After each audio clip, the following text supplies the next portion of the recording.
times a quarter. That's how much the pipe is going to shrink. So,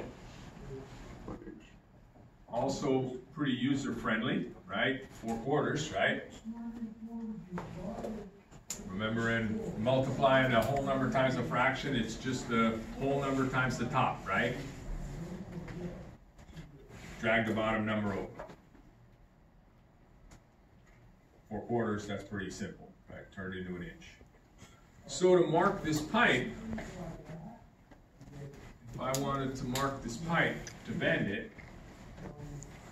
instead of putting my first mark at 36, I'm going to put what I call the A bend at 37, right? 36 plus 1 inch of shrink, 37. And then I always say go back for B. My B bend is going to go back towards the end I measured, 8 inches. And notice how I'm writing that 8 inches right between the two lines.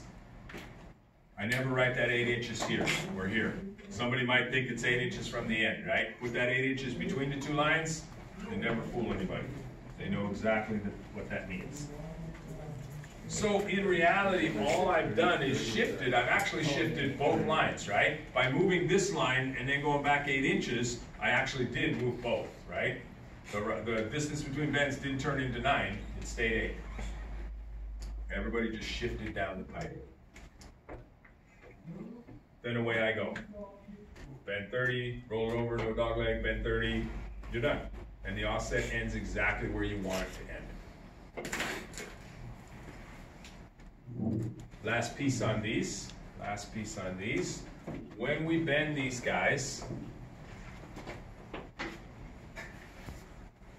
remember that the arrow we're going to use is next to the bend.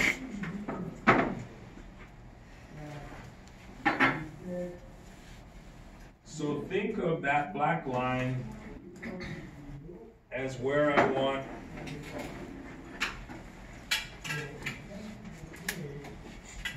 the corner of my object to be. Notice how the bend is outside the object, right? The bend's before the object, if you want to put it that way. So does it matter which way I put it in the bender? You bet.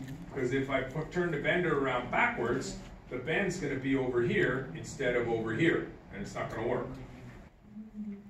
So here's the key. Here's the key to bending on an offset. Point the finger of the bender toward the object you're going over. Point the finger of the bender toward the object you're going over. So A bend looks like that. Roll it over, slide it down. B bend looks like that.